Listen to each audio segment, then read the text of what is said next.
Ladies and gentlemen, it is an honor and pleasure right now to have this guest here. He is the world's fastest reader in the world, and he has been responsible for doing some incredible things for his students that look up to him. They have been accomplishing things at such an incredible fast rate that the U.S. educational system has never seen before. So, ladies and gentlemen, it is my pleasure and honor to introduce Howard Burke here today. How are you doing today, Howard? I'm doing great. Thanks for Great. having me. And Howard, just to start off with, tell me a little about your background. Where did you come from? Obviously, we can tell by your accent that you're not from Texas. So tell me a little bit about your background. How did you start off? Obviously, you weren't the fastest reader in the world just out of nowhere. You had to have an upbringing going on. So tell me exactly, how did that come about?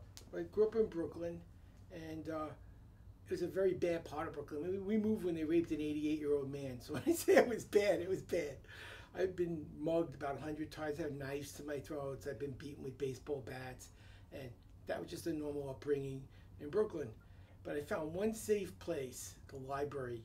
Gay kids treat libraries like vampires treat churches. They don't go there. I read a lot. But I was reading The Theory of Relativity when I was 8. So by the time I was 11, I had college reading skills. When they do the reading test in school, I was off the scale. They couldn't measure it anymore because it only measures it to the end of high school. And so I went to college when I was 17. I majored in biology, and I went to the State University of New York, Binghamton, which is still considered in the top 10 public universities in the country. We're often called the Berkeley of the East Coast. And in my junior year, I get interested in the brain and learning. And I went to the dean. I said, I want to do 2 majors, bio and psych. I want to be a psychobiologist, not a psychotic biologist, but a psychobiologist, which is the biology of behavior. Okay. And he said, you can't. He said, you got 1 year of college left. You'd have to do six science courses at the same time with 2 labs. And frankly, you're not smart enough. And that's when it hit me. They don't teach learning in school. They tell you what to learn and why to learn. What will happen when you don't learn. They don't tell you why you can hear a song on the radio and sing it for the rest of your life after it plays once. Then you read a book like The 7 Habits of Highly Effective People, and the next day you don't remember the name of the book, who wrote it, let alone what the 7 habits are. I'm sure many people watching read the book, don't remember what the 7 habits are, even though it's probably a very good thing to remember. I said, there has to be a way to remember things we need, the way we learn the song lyrics. And it turns out there was. And as I started learning about the brain, my mentor was the father of behavior genetics, John Fuller. So I got very good at it, got up to 80 pages a minute, and retained it. I did a 4-year psych program in 1 year. I took 36 credits in science, so I had 3 jobs. Actually, it was part-time, wasn't full-time. But it was 18 hours a week going to work.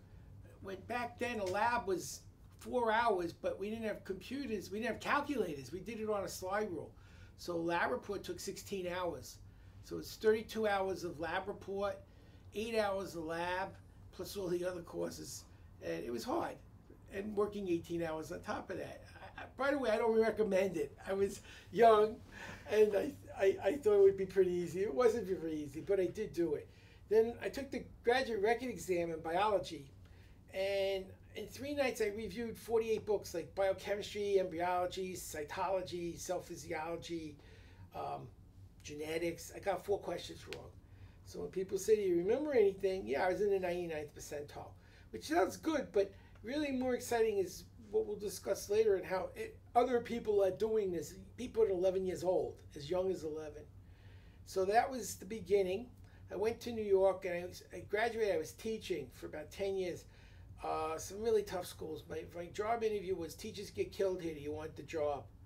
And I saw 4 teachers go out on stretchers, 1 in a coma. It was scary. I mean, they did get killed there. And I wanted to teach learning because they had a 2% graduation rate.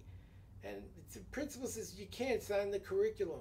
So how can I ruin your numbers? You got a 98% failure rate. What am I going to do to ruin that? And they wouldn't let me do it. So I quit my job as a teacher to become an educator. I decided I wasn't going to spend the rest of my life dumbing people down. And a second reason I did it is I went back to college and visited my mentor. And he looked at me and I told him what I was doing. He says, Howard, I'm very disappointed in you. I thought you had so much potential. And that's what you're doing with your life. And I realized he was right. I had set my bar really low compared to where it was when I was in school.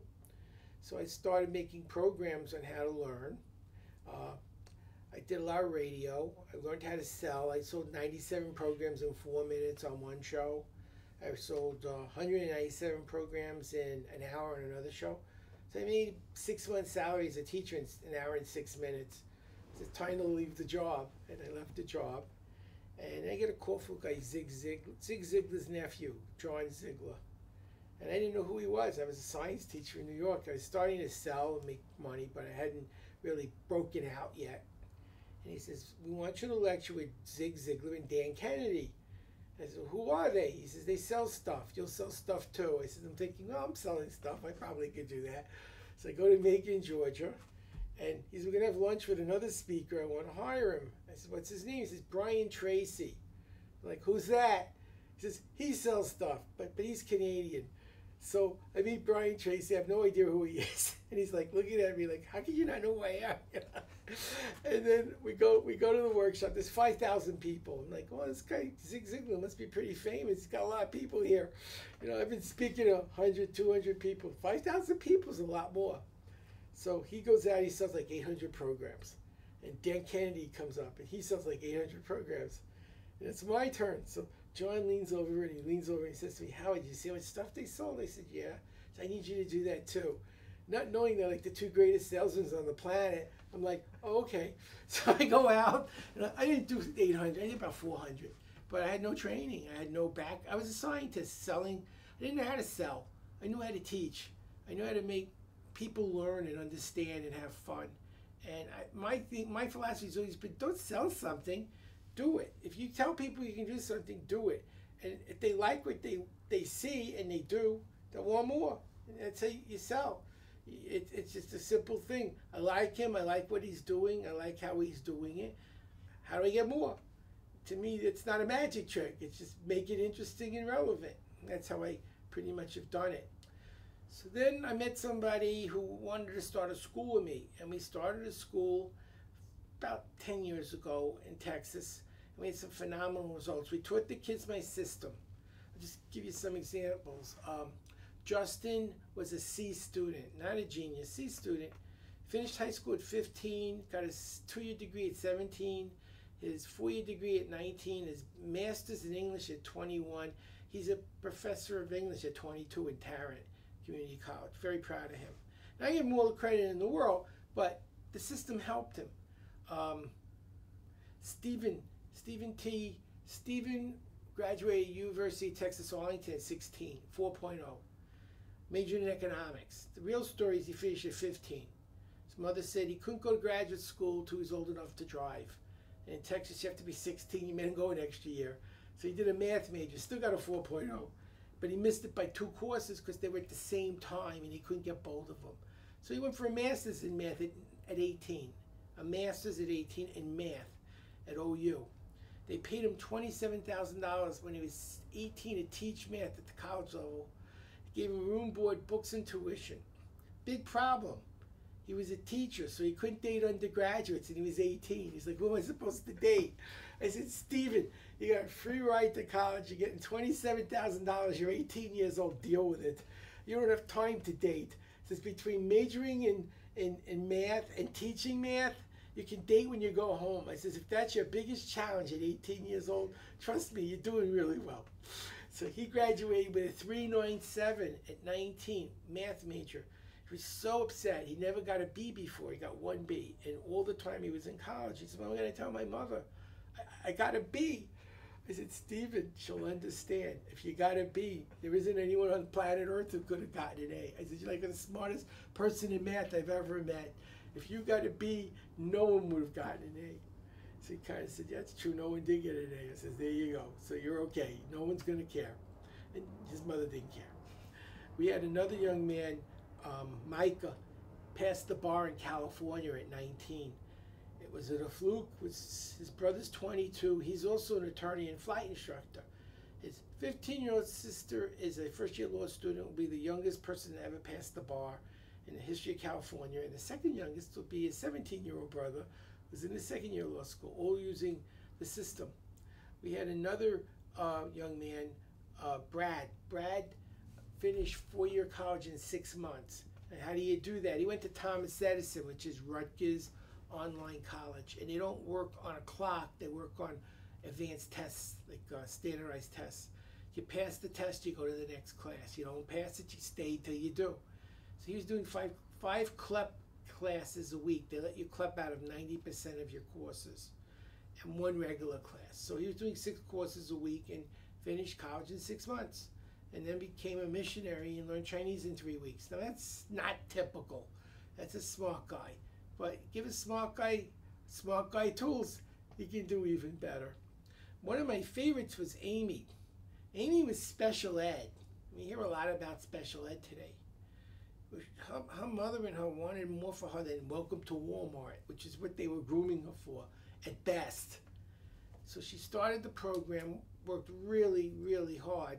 She graduated with her 2-year degree when the kids in high school she started with got high school degrees. She already had a 4.0, graduated, a 2-year degree, got a full ride to Baylor, got another 4.0 and a master's at 22.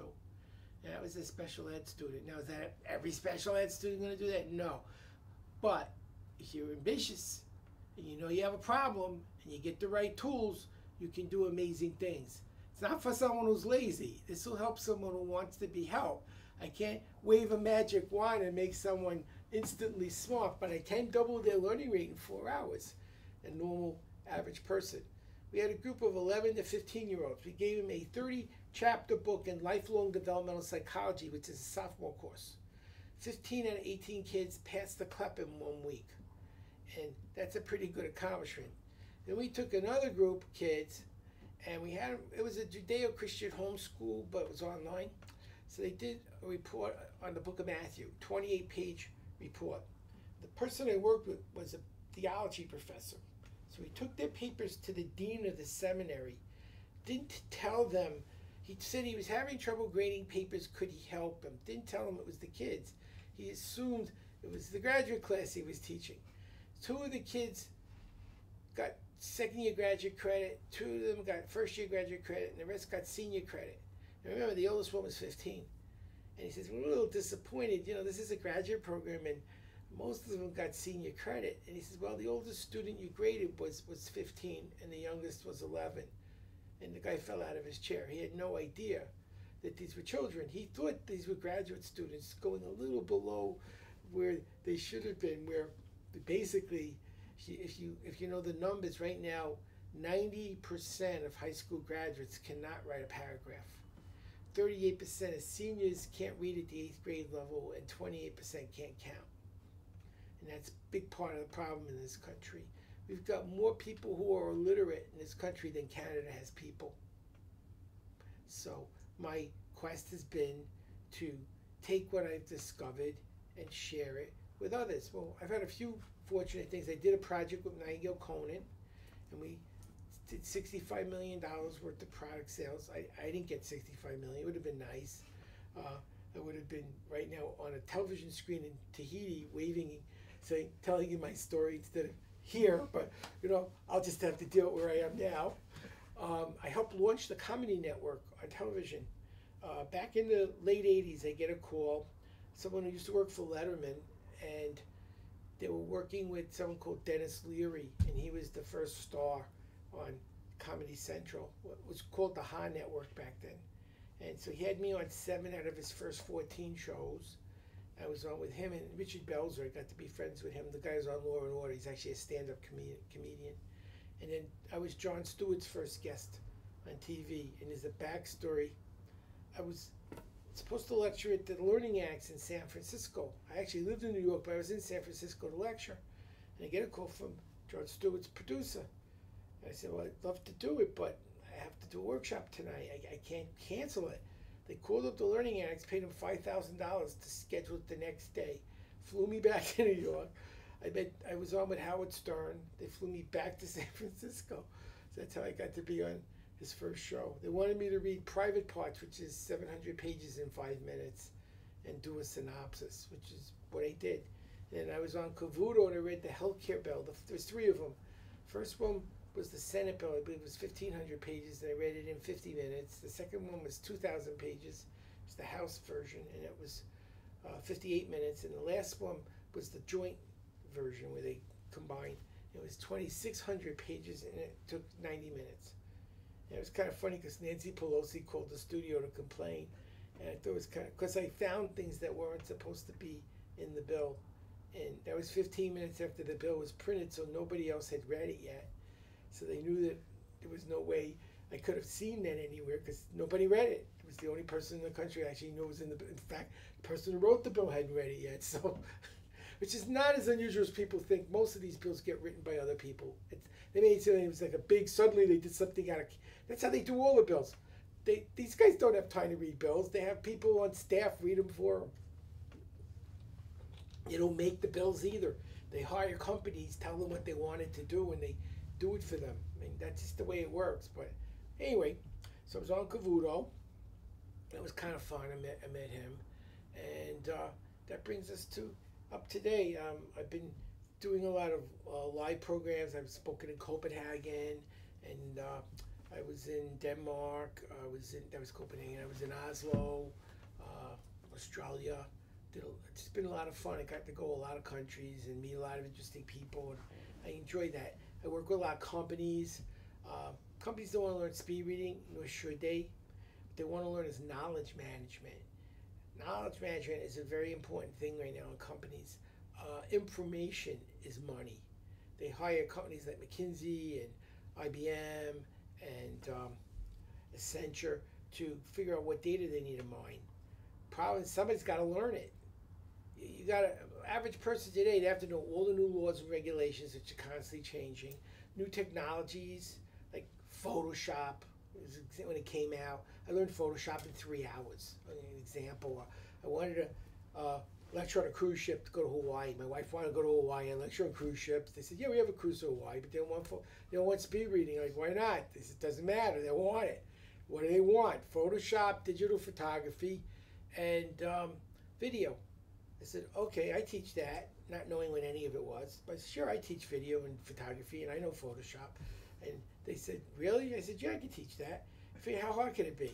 And I learned Word in 20 minutes. I learned Windows in 15 minutes. How hard could Photoshop be? Not knowing, it was nothing like Word, Excel, Axe. They're all kind of the same template. They have a very similar. This was totally different. I read 10 books in 3 hours and learned Photoshop. Then I read 10 books on how to do video and 10 books on how to do photography. So every day I read 10 books in 3 hours. And then I went to the cruise and I was like, please let these people be 99 years old with air hoses. You know, you see them wheeling around and go, what's a digital camera? That was my dream. Well, first guy comes in with a $5,000 Nikon with a $7,000 telephoto lens on it the size of my arm. And my wife's like, oh my God. He says, I'm a photographer 38 years. I heard you teaching photography. I signed right up. I said, oh, good, great. And the next guy comes on, he says, I've been doing Photoshop for 5 years. I hear you're an expert. I signed right up. And they told me if I didn't perform, they'd throw me off the boat. Not in the water, but when you landed. And I saw them throw someone off the boat. One of the chefs got that literally, they took his bags, put him on the shore, sat him on top of it and said, enjoy Maui. You're not coming back on the boat. So my wife was like tearing up. She was like, please don't get us thrown off the boat. Please don't get us thrown off the boat. And for a week, I'm teaching these people photography and Photoshop. At the end of the week, they were like, how many years did it take to learn all that? And I said, oh, it takes a long time. I said, I learned it in 3 hours last week, but I did. And that's what I do. 1985, I needed to work. I was teaching. My job got cut because of New York going bankrupt. And a friend of mine worked for a very big law firm. Back then, the senior partner in that law firm made $800 an hour in 1985. That was a lot of money in 1985. They were paying word processors $25 an hour, $150 a night, which in 1985 would be bad today. It was really good in 1985. But you had to know Xywrite, which takes 80 hours to learn, and you had to be a legal word processor. I didn't know Xywrite. It wasn't a legal word processor. My friend says, don't tell them that. Tell them you learned Xywrite and you're a legal word processor. They said, you'll figure it out when you get there. And I'm like, all right, I can do that. So I didn't have a book. I used the help menu. I learned Zyrite the first night on the help screen. And then I figured out how to be a legal word processor by modeling the templates. Now I know how Zyrite works, I just had to look at the templates. A week later, I get called in the supervisor. I said, crap, they figured it out. And she sits me down. We're getting a lot of complaints. I'm like, ah. She says, you're working too fast. You've been here 1 week. You've just been trained, and you're out producing everyone else on the floor. These people have been here 10 years. You're making them look bad. You're going to be gone in a few weeks. You're a temp. They don't want to work as fast as you're working.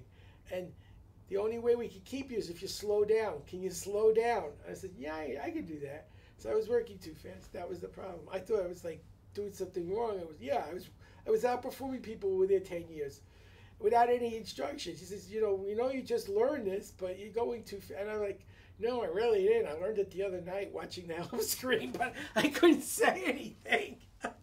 But that's what it was. And so it was, and that to me, it's like a superpower. If I want to know something, I learn it. I buy 10 books. I read them in 3 hours. Now I know it. You should read 10 books on something. You probably know something. Over the years, I've read about 30,000 books. So I'd like to think if I was an idiot, I'm well informed. And that's really what it's about. Companies today run on data and information. Every decision you make is based on what's in here. If you know more, you have more options. You see more choices. You're going to have more insight, more creativity, more innovation. You're going to outperform your competition. You're going to be able to make fewer mistakes, and you're going to be able to have more time to do things you'd rather do because you learned it in half the time. Half the people I know, they got to get certifications, doctors, lawyers, massage therapists. They're constantly taking CEU credits. You don't get paid for that. And every minute you spend studying is a minute you lose. If you can cut the time in half and still learn all that and know it better and recall it when you need it, now you got something.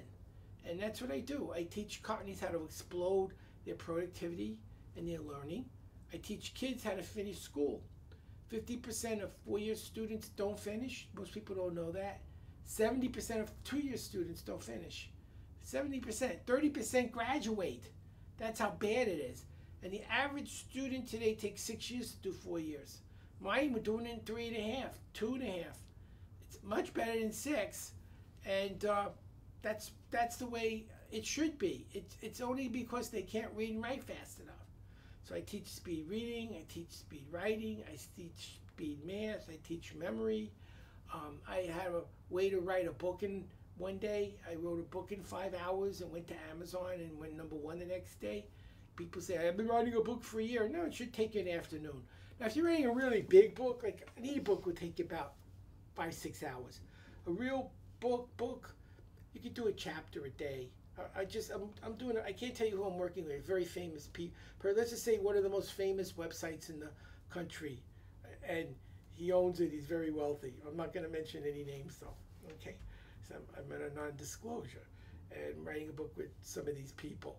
Okay, and I did my chapter in 2 hours, and when I handed it in, they were like, "How did you do that?" It's just a chapter. How long did it take? You know, I could do that. It's not because I'm special. It's just I figured out how to do it. You could write. 1 year I made 40 products in 1 year. I was doing 2 to 3 products a month while doing full-time work. I learned a way to do a DVD, an audio program, a video, a book, an ebook, and an activity book all at the same time one day. Very easy. So I made a program out of that. I figured out how to do it, and there must be other people who want to do it. So I made a program. I have a program on how to think and be intuitive and connect the dots. It's a learnable skill. And so that's what I like doing. I have a mentoring program for people who want to be better at business. Let's say you want to learn Photoshop. If you can learn it in an hour, wouldn't that be cool? Well, that's what I do. How to do a membership site in an hour. How to do a web page in an hour. Did they learn everything? No. They learned everything they need to know. Because in 1 hour, I can teach you 99% of what you'd ever use. If you need anything beyond that, hire someone, because you're wasting your time. Because there are other people who are better qualified. You should be able to do things well. You don't have to know everything. You just have to know enough. So if you did hire someone and they told you it took 20 hours and it should take 2, you'll know that something's wrong. You could do it in 2 hours. Why did it take them 20? Something's not right. And that's what it's about. So that's kind of what I do. And if you'd like, I could do some demonstrations on how to help make people smarter. Absolutely. That was just very phenomenal, exactly what you've done. If everybody in this world were able to apply that kind of knowledge, this world would change. You know, it would have rotated 180 degrees, probably trillion times. Imagine if there's a million However's. This world would be completely That's my goal. different. My goal is to have lots of smart people. No one's worried there's too many smart people making too many good decisions today. I don't think that's the big problem in the world. There's just too many intelligent people that are too gifted and talented just running the world. I mean, yeah, into the ground. That's what I'm seeing. It's just, it gets stupider and stupider, and it's terrifying what we're seeing. And it's not just in this country. It's the whole world's like melting down. And I'd like to think if people had more knowledge, they'd make better choices than the ones they're making now. Well, first of all, reading isn't learning. That's a big one. If you ask someone, did you study? They say, yeah. How do you know? I read 500 pages. That's one. Or I read 5 hours. So they'll tell you how many pages they read, how many hours they read. It's irrelevant. It has got nothing to do with time or pages. I did a graduate course in educational psychology in 7 hours. It's a 5-month course. The story was I needed an AP course because I was building my company and teaching. I needed credits, and I was busy. Back then, it wasn't like today where you have Outlook. You use the day timer. And I didn't look, and the test was next week. I forgot to look, you know. So I had 1 week, and I had scheduled it. I had 7 hours to study, and I had to learn educational psychology at the graduate level in 7 hours. Well, fortunately, I read fast. I read 80 pages a minute, so I read the book 4 times in 7 hours. Then the test was 6 hours. I thought it was an hour, but it was 6 hours. And I finished in 50 minutes. I already did the test like 5 times. I was like, how many times can I do it? He says, all right, I'm done. And I'm like looking around, there's like 500 people and nobody's leaving. I'm like, well, it's almost an hour. Why isn't anyone leaving? Well, I got another 5 hours. But I finished in 50 minutes. So in 7 hours and 50 minutes, I got 4 graduate credits. I got a B+. I didn't get an A, but I was okay with that. First, it was pass-fail. And I don't think a B+ in a graduate course in less than 8 hours is terrible. You know, it was, I was okay with it. That was just, it cost me $65. If you went to college, it would have cost you $5,000. And in New York at the time, parking, $50, $60 a night. Tunnels were $15 every day. And the gas. And just getting a meal was $25, $30 to get a sandwich in Manhattan. So look at the money I saved. And all the time I saved. And I still got a B+. I was okay with that. So, yeah, that's a great way to do it. Why would you want to spend 5 months doing what you can do in a night, and in another hour take the test? And my kids do it. Most of the kids in my school finish with 20 to 45 college credits. I'll show you how. You take an American history in high school. Who's the first president of the United States? George Washington. That's right, George Washington. Taking college American history. Who's the first president of the United States? George Washington. What changed? Yes, it changed. What changed is it's $5,000 in college. So while you're in high school, why not take a little more time, another week, and learn who's the first vice president, Secretary of State, learn some more names, learn some more wars, learn a few more diseases. It's what history is, right? Take the American history CLEP. You just learned American history. How much more do you need to learn? A little bit more. And now you passed the American history CLEP. You just did college history. You're done with it in high school. Now, of course, it depends on your school. In Texas, where we live, you can get 75% of your degree on CLEP credit alone. 3/4. But not in private colleges. That's the state colleges. And it varies from state to state, but you can check. So now you're taking CLEPs and courses. You know the courses you never wanted in college? You didn't need them. Could have CLEPed out. If you're in a state college, why waste time learning something you don't want to know and you can do it in a night taking a CLEP? So now you're CLEPing out of boring classes. You're CLEPing out of, you know, the classes with the professors, everybody fails. They have those courses everywhere. Oh, God, I got to take that course next year to when everybody fails. You CLEP out. And you don't have to take it. You're done. So suddenly college is a piece of cake. The bad courses, you don't have to take them. The crazy teachers that don't give you decent grades, you don't need to work with them. You CLEP out. It saves you a fortune. You get done in half the time. And if you do it when you're in high school, Then the college says, well, look at this kid. He's got 30, 40 credits. He hasn't even started college yet. We need to give him a scholarship. This is somebody we need here. So our kids all got scholarships. We had a term, every student in my school had a scholarship. One kid got accepted to all 3 service academies, all 3 at the same time. West Point, Annapolis, and Airport. Didn't know which one to go to. That was his dilemma. Which one do I go to? That's a good problem to have. So that's what we would do. So reading isn't learning. So what is learning? Learning is knowing the meaning and significance of what you learn and knowing how to use it when you need to know it. Problem with many people is they don't learn what they need to know. Have you ever studied for a test and you took the test? It's like, I don't know any of this. You look like an idiot. I studied all night. All the time. None of these. Where did these questions come from? It's like Trivial Pursuit. Because you studied what you thought was important. It probably was, but it wasn't what was on the test. There's only one thing you need to know in college: the answers to the questions on the test. If you don't know anything else, you get an A. If that's the only thing you don't know, you get an F. It's a game. You win baseball with home runs, and you win football with points, and you win college by getting A's on tests. And you don't get A's on tests, it doesn't matter how much you learn, you're going to fail. So I figured out how to figure out what the questions are. I teach that. I told them how to read 2 to 4 times faster. I show them how to figure out how to understand things that are confusing. I show them how to get in a state of mind that they can successfully stay calm when they're taking the test and energized. So you don't say, oh, I want to go home now, I'm bored, which happens to half the kids on SATs 2 hours in. One thing they think is, this is boring, I want to go home now. They start filling in the circles. Their parents spend an extra $100,000 on tuition because they couldn't work a whole hour more. That's so insane. How could you expect me to spend an entire hour more? I've got things to do, shows to watch. I've got soda to drink. And it's only going to cost you a couple $100,000 in tuition extra because I was bored.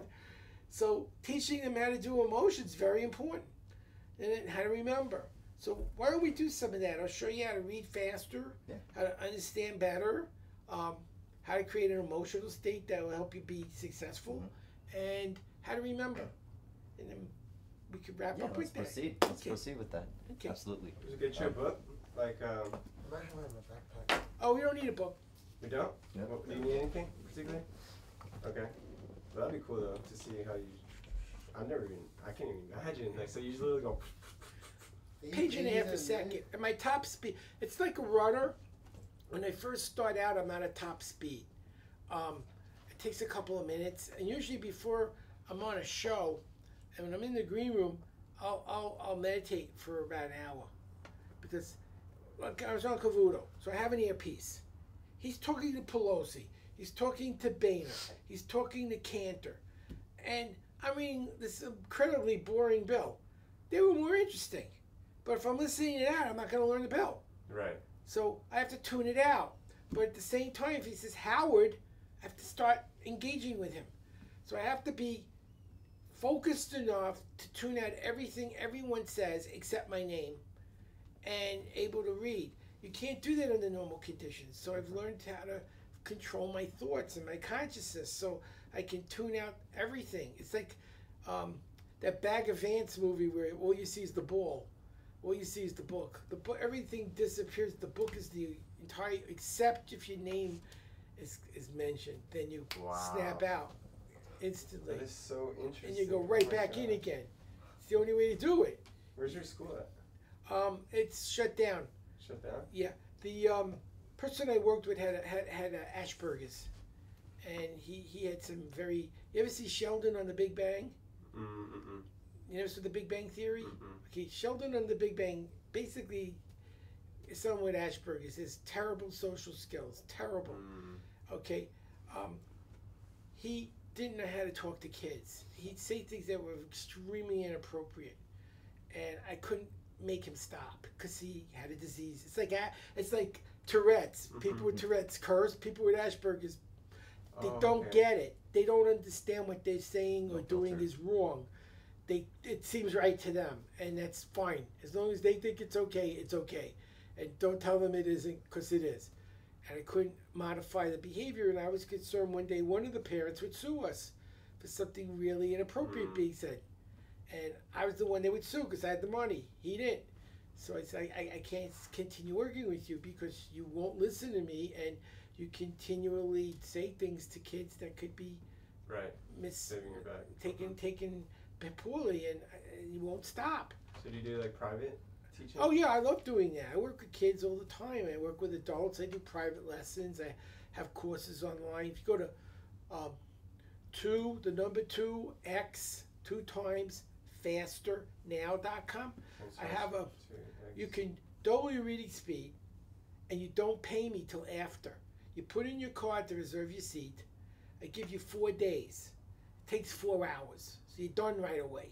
If you didn't double and you don't think you got what I promised you, don't pay me. Send me a text or an email, and you won't get billed because I'm not billing you till the 4th day. On the 4th day, I've given you what I promised. You're reading 100% faster. You love what I did. Pay me $100. Is it worth it? So it's what people. $100? It's it. Yeah. And people say, well, if you're so good, why don't you prove it? Okay, I'll prove it. You read 100% faster. I teach you to learn and understand what you're reading. Pay me afterwards. And if I can give you a skill that'll change your life forever for the better, is it worth $100 to you? And only if it worked. What? Okay, isn't that That's fair? amazing. Yeah. That's really fair. Yeah, and you gotta that's show what me I that. do. And that way, there's no hype. There's nothing to worry about. You're not getting taken advantage of. Either I do what I promised, or you don't pay me. It's like you go to a restaurant and you didn't like the food. They say, well, fine, it's free. You went to a movie, you didn't like the movie. They say, fine, don't pay for it. My feeling is you should get what you pay for. And if you're able to do something, We need to you do should that. do it. We And need to I do and that. I can do it. I can double your reading speed. Now you might go from 200 to 350 to 450. So it's 350. I'm 50 less. If that's the way you want to Right. roll, that's fine. What am I going to say? But you're going to get faster. It's the first thing. You just did it once, and you're already like 50. You're almost doubled anyway. Most people are doubled, but you might be close. Okay. So you're gonna say, Yeah, "Here, I'm gonna cheat the guy. He gave me a skill that changed my life. I won't pay him." If 2x that's the faster. person, I can't change that. That's Right, who the Not at all. person It's is. up to them. But I'd like to think most people have integrity, and if you give them an honest ability to say, "I think you earned your $100. I'm paying you because you gave me what you promised." That's good enough for me. And if they don't, it's their karma, not mine. It's 2x Most- faster, right? 2x fasternow. I want to do that. .com. It's real easy. It takes 4 hours, and the average person is 100% fast. Actually, it takes 2.5 hours to double, and the other time is on learning. And I'm going to do a little bit of that now. Okay. So I'll show you how to get started, so you can actually experience it. Go to a book, a nonfiction book that you've read. Hey, my name is Russell Brunson, and a Oh, few years yeah, ago, that's I my friend Russell.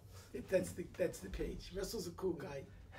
You should know him. One of the smartest people I know. Really smart man. I used to write for his magazine, .com Secrets, and so we got to be good friends. Go to a nonfiction book because I want to make sure the only thing that's confusing you is how quickly you're reading, not what you're reading.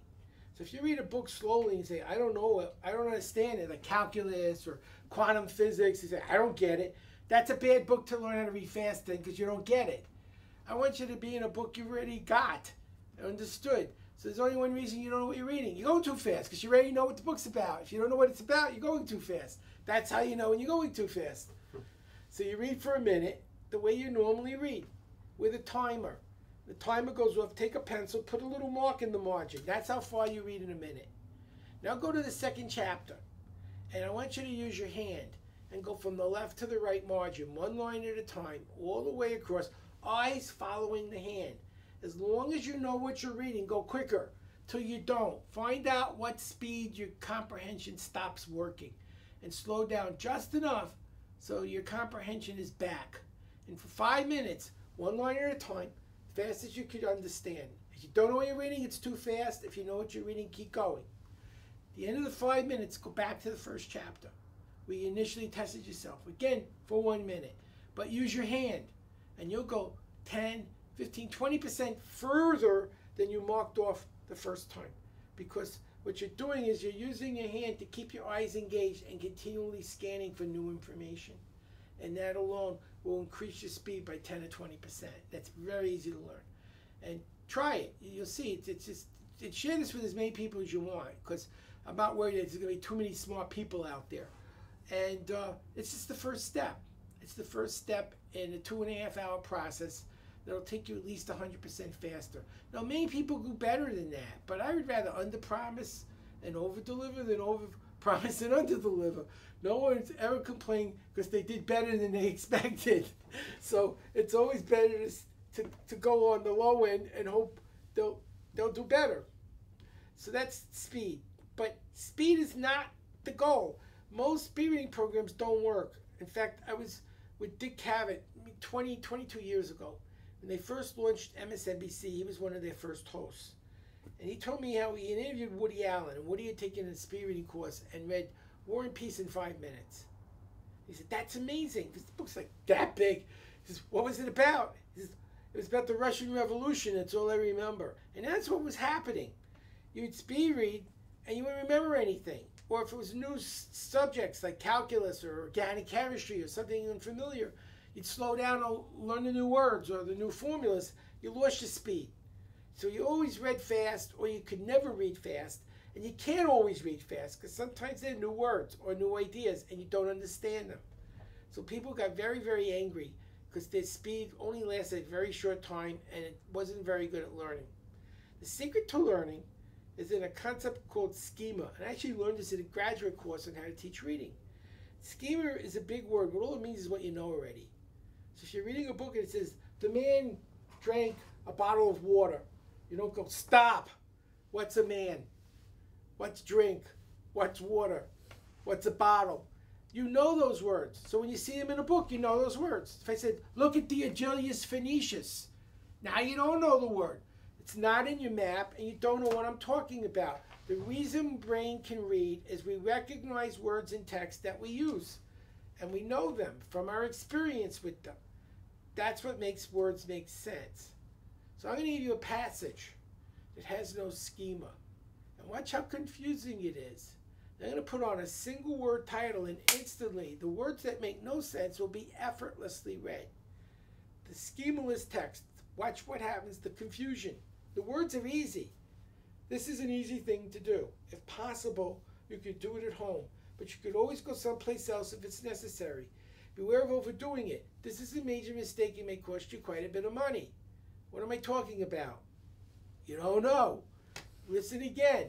This time, one word title, but the word has schema. Schema is the golden ticket. It's the decoder ring. It's what makes everything mean something to you when you read. Watch the difference. Laundry. Laundry. This is an easy thing to do. If possible, you could do it at home, but you could always go someplace else if it's necessary. Beware of overdoing it. This is a major mistake and could cost you quite a bit of money. Are you confused now? No, because you know what it's about. It's laundry. When you know where the schema is and how to find it, which is what I teach, you can go 2, 3, 4 times faster and know more because you're using the part of your brain that makes sense out of the text to make sense out of the text quicker. So you're actually understanding more at the high speed. That's how I'm speed reading genetics and biochemistry and things like that, because I know what I'm doing. And so can you. It's not a magic trick, it's just basic science. So schema is the secret to reading and comprehending. Much more important than reading fast. Now the third skill I want to talk about is emotional intelligence. And we alluded to this earlier. Imagine I teach driving and you go for a road test. And I know you're ready. You've driven with me 100 times. You're perfect. But you get nervous taking tests. How many people do you know get nervous taking tests? A lot of people. So how many people failed the road test? Not because they couldn't drive, because it was a test. And they got nervous. They couldn't remember anything when the person started to test them. Happens every single day. What if the person didn't just teach you how to drive, but how to relax when taking the test? How much more effective would that have been? That's what emotional intelligence is. It's teaching you how to create a state of mind so when you're using the information that you learned, it's used successfully. Good example of people doing that well, military. They train recruits how to survive under live fire by firing live ammunition over their heads. They're terrified. And the reason is, and this is very important, the state you're in when you're learning is the state you need to be in when you use the information. Most people don't do that. You study at home, you're in your slippers, you're having cocoa, you're very relaxed, and you go in the test room, and it's sterile, and it's cold, and it's scary, and your state of mind completely shifts. You don't remember anything you learned until you leave the test room and go back to your safe space.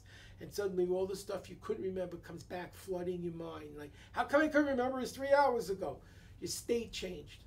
What if someone taught you how to create a state so that you were in the right state when you were taking the test? The state you were in when you were learning.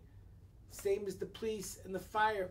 People train under simulated danger so that their adrenaline is flowing.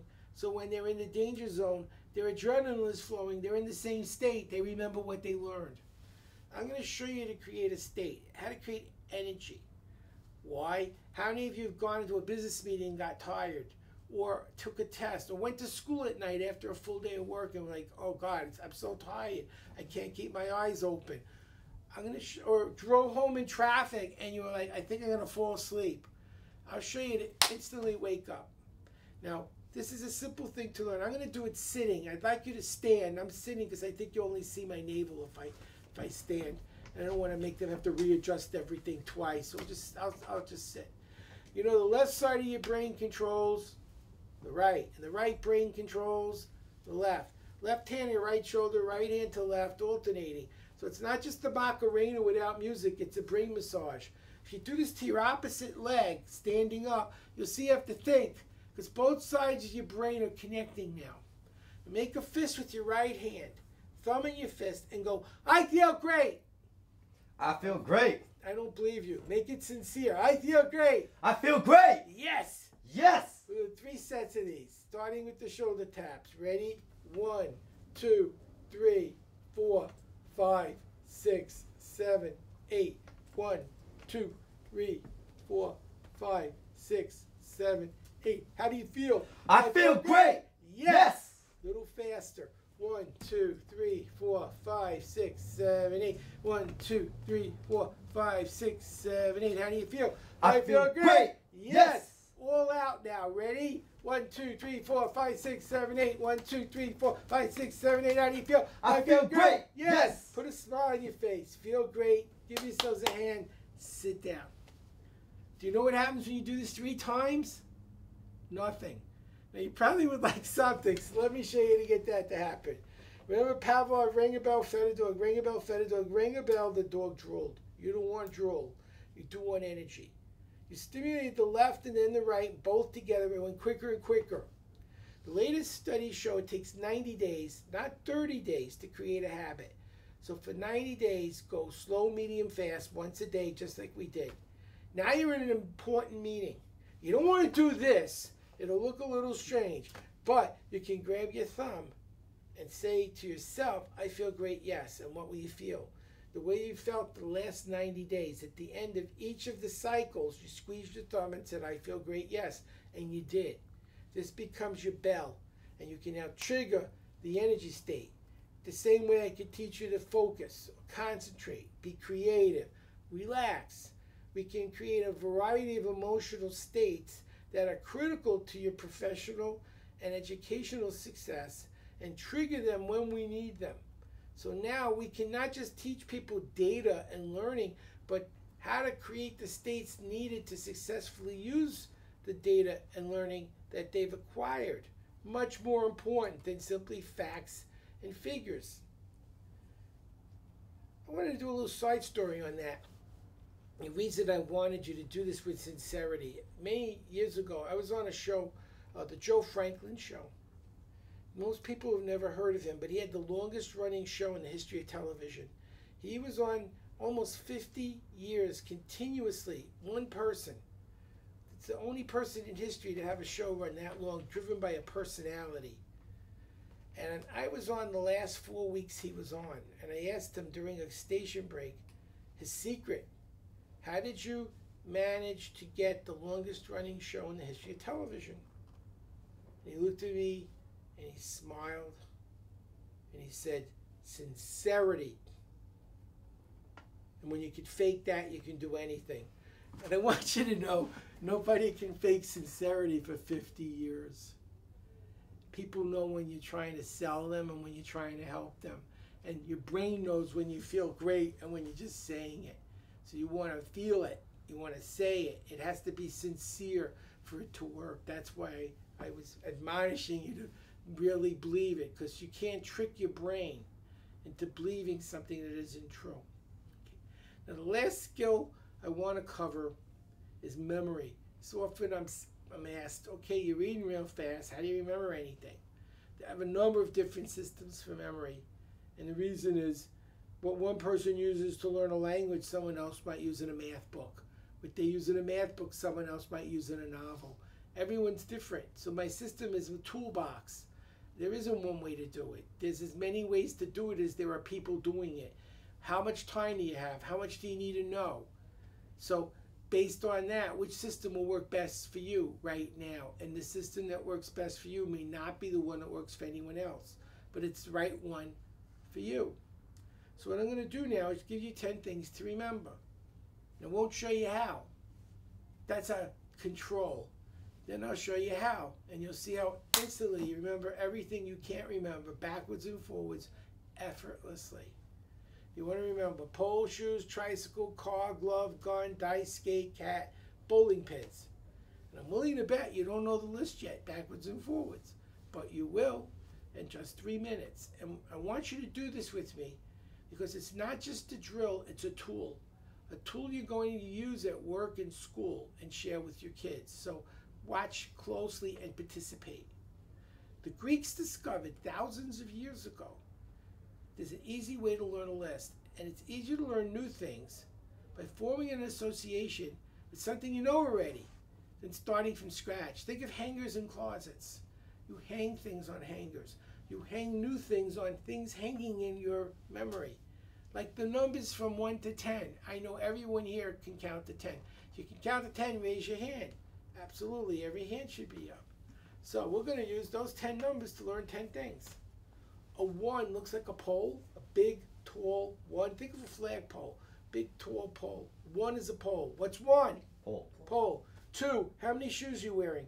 2. 2, so 2 is? Shoes. Shoes. 1 is? Pole. Pole. 3, tricycle. How many wheels on a tricycle? 3. What's 3? Tricycle. What's 2?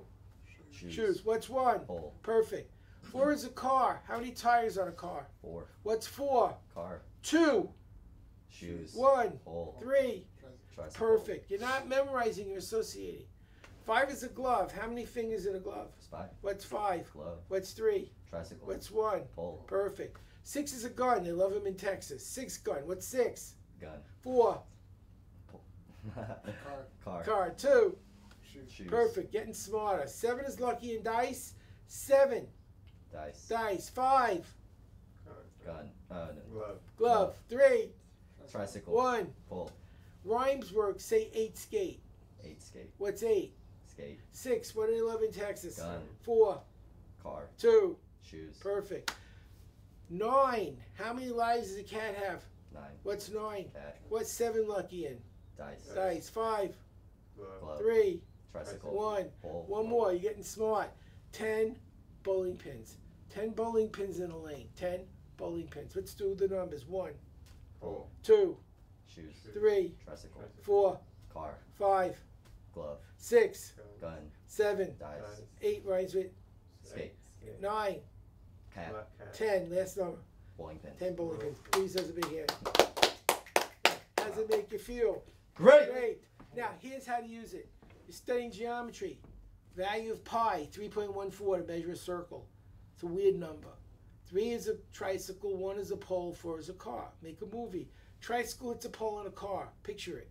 Tricycle hits a pole on a car. Tricycle, what number? 3. Hits a pole 1. on a car. 4. Now you got tricycle, pole, car instead of pi. And you can use this to learn any numbers. And the 10 is the 0. So 10 bowling pins is your 0. So when you have to learn numbers for business or work or school, convert the number to a movie, making the pictures connect in a series of motions. And now you can remember any number you need. How hard was that? Not And at that's all. what we do. And remember, if you want to learn, go to 2, the number 2, X, 2X, 2 times, fasternow.com. And I will increase your reading speed by 100%. You put in a deposit. You don't get charged. You just put your card in. You won't get charged for 4 days. The first 3 days, you can text or email me and tell me if you didn't succeed. Very few people do fail. But if you don't make it and you're not happy, I don't want to charge you. But if you didn't fail and you succeeded, which is what most people do, then don't do anything. And you just pay me for what you got. You pay me for results instead of hype or promises. And I think you'd be amazed at the results. The nice thing is you can do it as a family. The adult can take it for work. The student takes it for school, and the other group is the seniors. Reading's been proven to be the single most important skill to stay mentally fit as you get older. People in their 80s, there was a study, the Baltimore and Seattle longitudinal study on aging, and they found that octogenarians, 80-year-olds who read, had a much lower onset of Alzheimer's and of dementia. It wasn't the cure, it slowed it down and kept the healthy neurons working longer. So everyone can use it. Grandpa, parent, the kid, you can all do it at the same time. And it's the same amount. Everybody can try it at the same time, and you only pay for work. That's incredible. If there was a course, they say that knowledge is power. If there was a course on that, felt like I just learned that in 30 minutes. I actually have a course on that.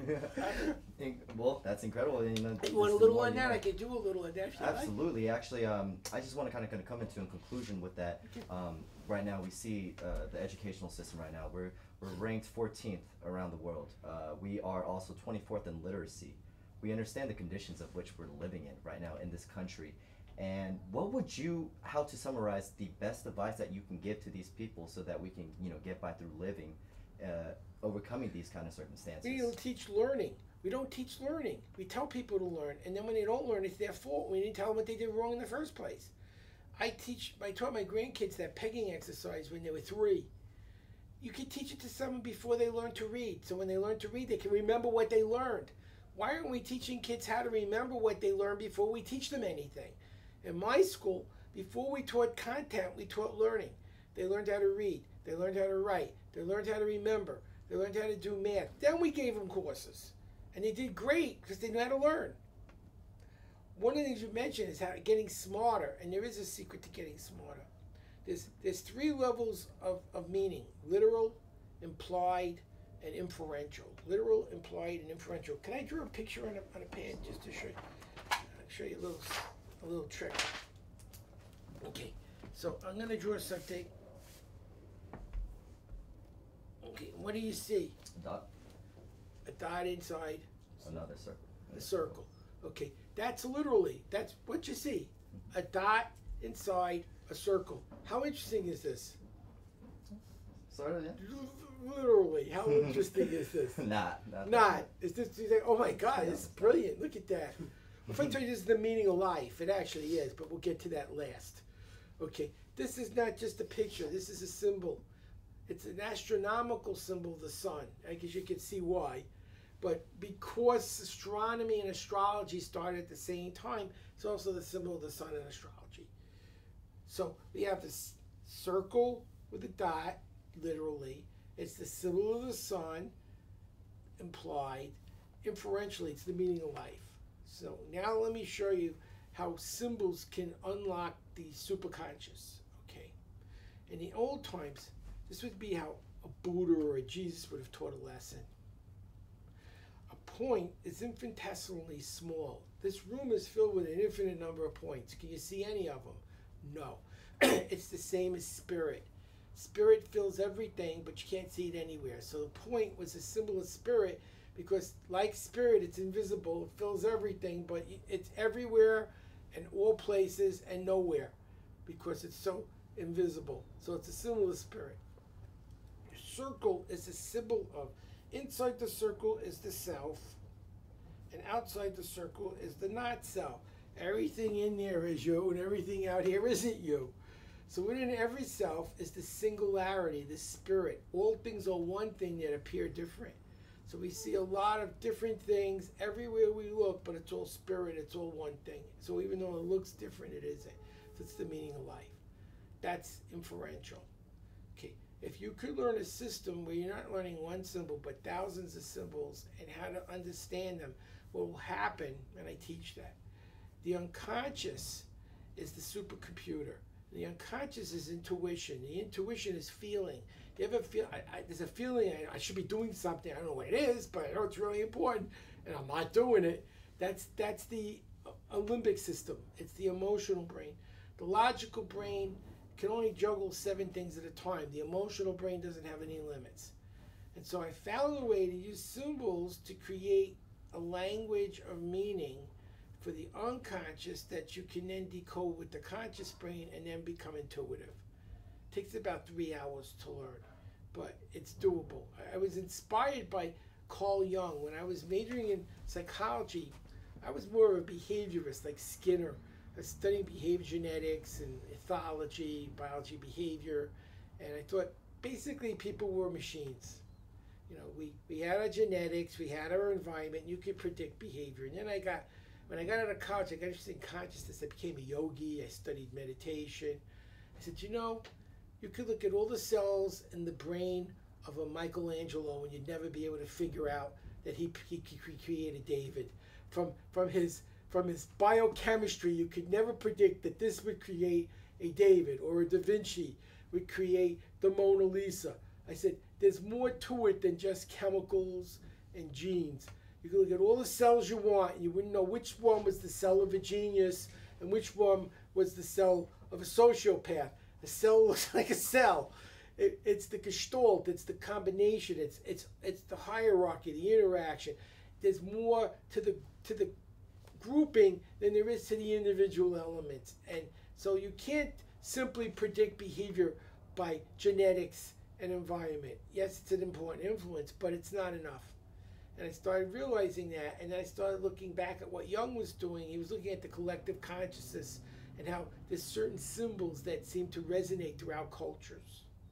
Okay, so I got interested in that, and I figured out how to use that to develop intuition so that you could create epiphanies on demand. So instead of worrying about what am I going to do, you could do it. Let me give you a good example. How many people do you know like, this is stupid, why do I have to learn this? What are they really telling their brain? Don't learn this. It's stupid. And what happens? They don't learn it. So they spend hours reading, and the whole time they're doing is, this is stupid. I don't know why I want to learn. I don't want to learn it. Or, why am I a loser? If you ask that question, what would your brain tell you? Because you're... Why you're a loser. What if you said, how can I be a winner? Now what would your brain tell you? The questions you're asking are much more important than you realize. They're micro-programs. If you ask, how can I learn this faster? How can I learn this better? How can I use this information to become more successful instead of, this is stupid, why do I need to know it? Which of those two states of mind do you think will produce a positive outcome? Why do I need to learn this, or how do I use this to make myself more successful? And so there are programs that we're running all the time, whether we realize it or not, and we're sabotaging our lives with the wrong programs. We can reprogram ourselves, and we can use these symbols, and we can program ourselves for success. And that's a big part of the failure we see in our education system. Many of the students that are dropping out are not academic failures, they're emotional failures. They lack maturity, patience. They're running that program. I studied and I failed. Well, you didn't study. You read 500 pages, which you didn't understand. You read for 5 hours, and all you were thinking about is how much it sucked, and you didn't want to do it.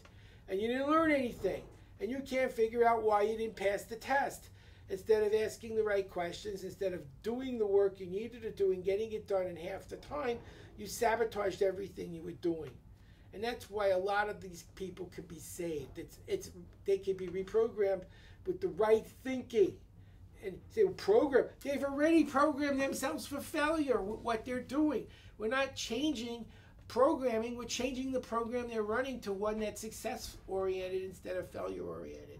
And I guarantee you go to a school, half the problems are immaturity, emotional outbursts, temper tantrums, kids acting like morons that are intelligent.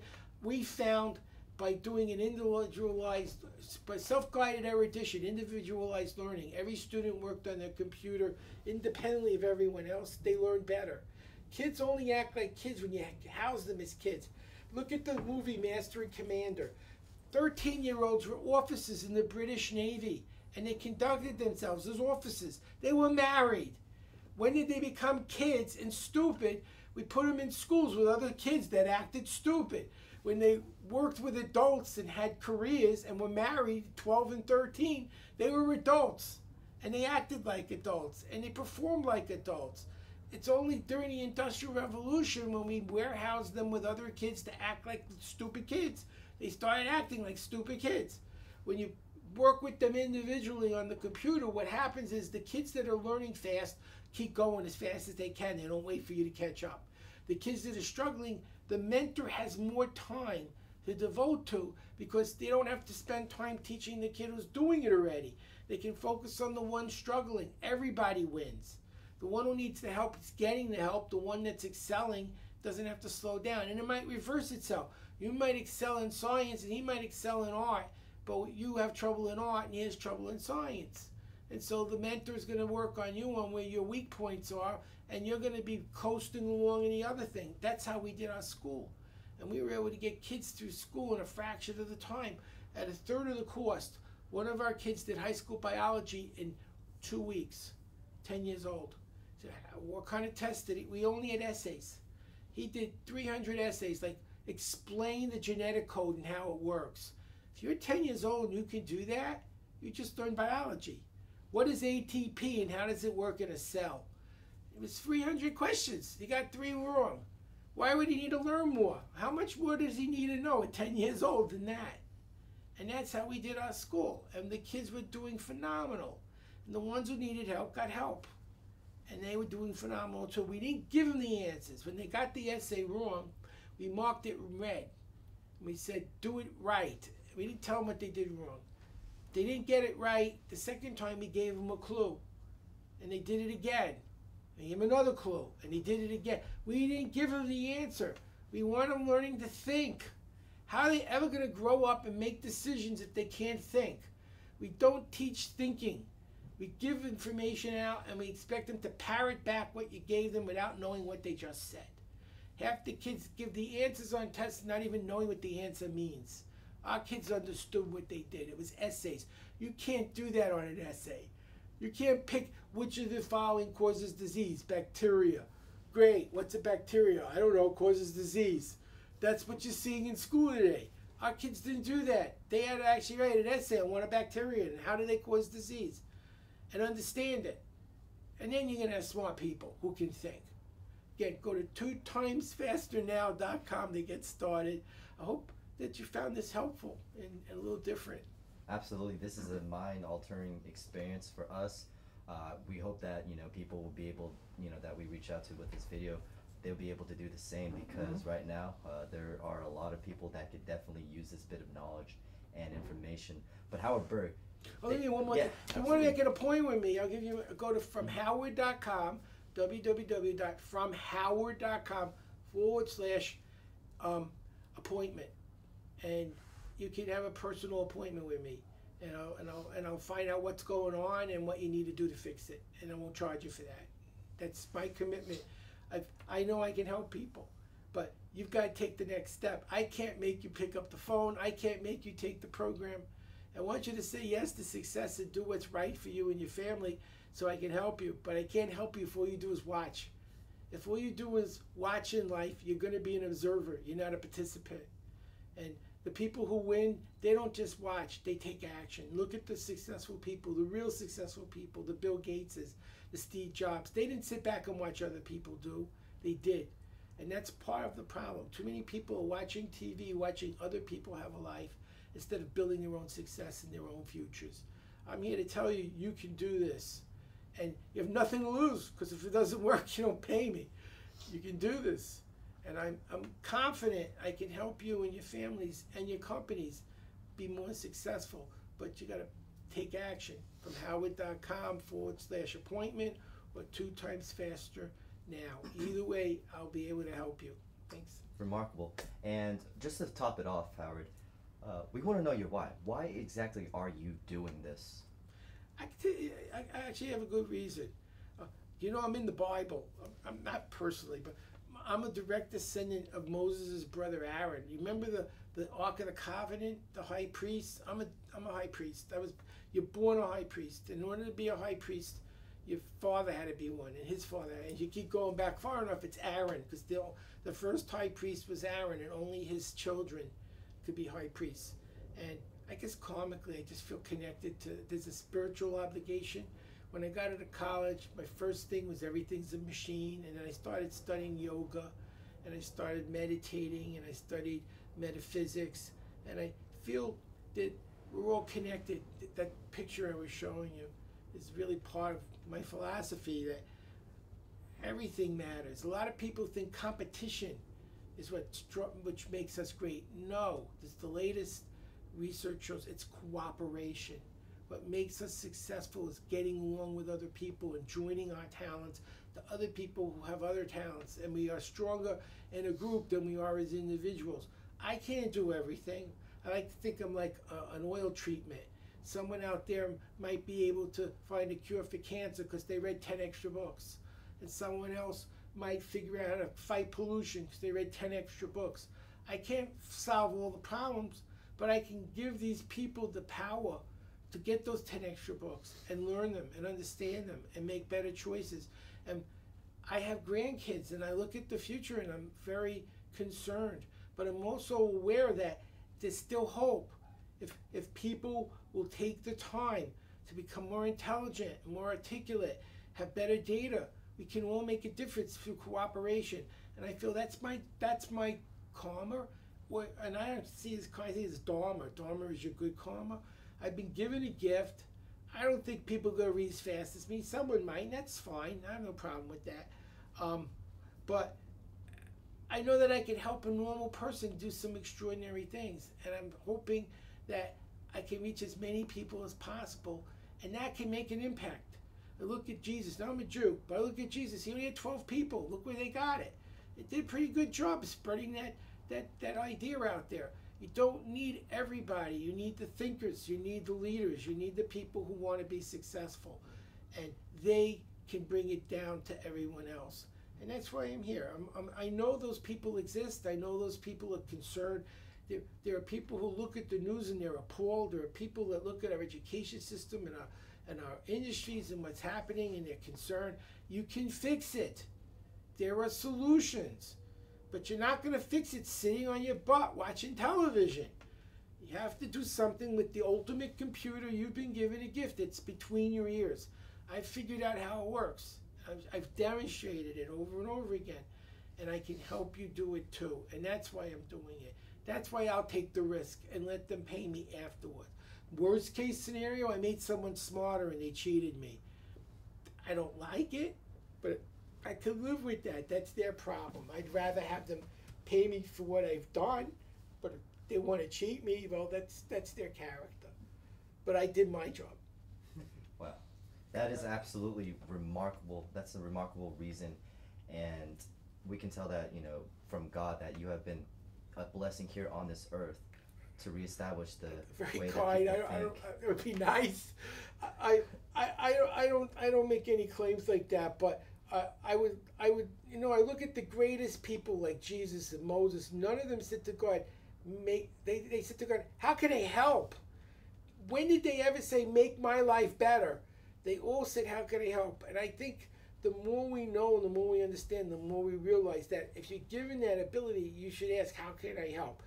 I feel what I'm doing is how I can help. This is what I do. And I believe it does help. When I see youngsters at 11 going into college and getting A's, I feel very good about it. I'm proud of them. And I give them all the credit in the world, but I'd like to think that the tools I gave them helped to take their natural abilities to another level. And that's what I do it for. It makes me feel good to know that I made a difference. Wow. Thank you. That was just incredibly powerful, Thank you. Howard. Thank you so much. It was an honor and blessing to have you here today. Thank you. And once again, Thank you for coming out. And one more time, can you just